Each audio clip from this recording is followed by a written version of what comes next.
خوشگوار ازدواجی زندگی اللہ رب العزت کی نعمتوں میں سے ایک بہت بڑی نعمت ہے۔ بحیثیت مسلمان ہمیں یہاں پہ بھی اللہ تعالیٰ سے اور رسول اللہ صلی اللہ علیہ وآلہ وسلم سے جو کچھ ملتا ہے اس پر اگر ہم عمل کریں تو ایک اچھی زندگی گزارنے والے بنیں۔ اللہ فرماتے ہیں ہن لباس لکم وانتم لباس لہن۔ دونوں کو ایک دوسرے کے بارے میں فرمایا کہ تم دونوں ایک دوسرے کے لباس ہو، وہ تمہارا لباس ہیں اور تم ان کا لباس ہو۔ دونوں ایک دوسرے کے لیے زینت کا ذریعہ بنے، دونوں ایک دوسرے کی عیب پوشی کا چھپانے کا ذریعہ بنے، دونوں ایک دوسرے کی خوبیوں کو دکھانے کا ذریعہ بنے، دونوں ایک دوسرے کو گرم سرد ماحول سے بچانے کا ذریعہ بنے۔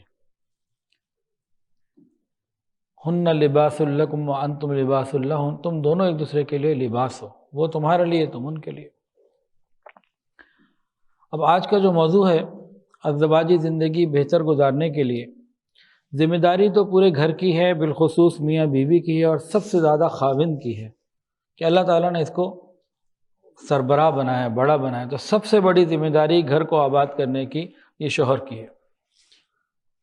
اور ایک کتاب ہے میرے ہاتھ میں، ہمارے شیخ حضرت پیر حافظ ذوالفقار احمد نقشبندی دامت برکاتہ العالیہ کی مثالی ازدواجی زندگی کے سنہری اصول۔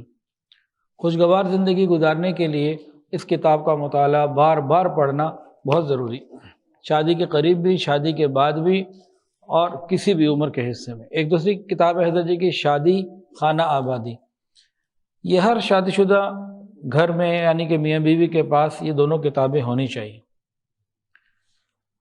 اب ان کتابوں سے دو کام لیے جا سکتے ہیں، ایک وہ جو اس کا مقصد ہے اور ایک اپنی مرضی کا۔ مقصد تو یہ ہے کہ دونوں اچھی زندگی گزاریں، تو اس کے لیے کیا کریں کہ خاوند اپنی ذمہ داریاں پڑھے اور عورت جو ہے بیوی اپنی ذمہ داریاں پڑھے کہ مجھے کیسے رہنا ہے، وہ دیکھے میں نے کیسے رہنا ہے۔ ایک طریقہ تو یہ ہے خوشگوار ازدواجی زندگی کا۔ ایک دوسرا طریقہ بھی ہے اس کتاب سے من مرضی کا فائدہ اٹھانے کا۔ خاوند وہ پڑھے جو بیوی کو کہا گیا، اور بیوی وہ پڑھے جو خاوند کو کہا گیا، تو یہ غلط طریقہ ہے۔ عام طور سے یہی ہوتا ہے کہ خاوندوں نے وہی باتیں یاد کی ہوتی ہیں جو ان کے پورے مطلب کی ہوں، اور بیویوں نے وہ یاد کی ہوتی ہیں جو ان کے پورے مطلب کی ہوں۔ پورے دین پہ نہ یہ چلتے نہ وہ چلتے۔ تب انشاءاللہ وہ طریقے آپ کو بتاتے ہیں اچھے ازدواجی زندگی کے، لیکن ایک واقعہ سن لیجئے، ایک لطیفہ ہے یا واقعہ ہے جو بھی۔ ایک صاحب کی شادی ہونے والی تھی، تو انہیں معلوم ہوا کہ ان کے علاقے میں کوئی جوڑا ہے جس کو 50 سال ہو چکے ہیں شادی کو، بڑی اچھی زندگی گزارے ہیں، گولڈن جوبلی ہو گئی ہے ان کی۔ کہا چلو یہ تجربہ کار بابا جی ہیں، ان سے جا کے چل کے پوچھتے ہیں کیسے زندگی گزاری آپ نے اچھی۔ لوگ آپ کی مثالیں دیتے ہیں۔ اب میری بھی گولڈن جوبلی ہو گئی ہے شرعی اعتبار سے تو چند مہینے پہلے، اور 22 جنوری کو 25واں سال ہے انشاءاللہ، زندگی رہی تو وہ بھی پوری ہو جائے گی، وہ تو ہو ہی چکی ہے جو اصل قمری ہے۔ تو خیر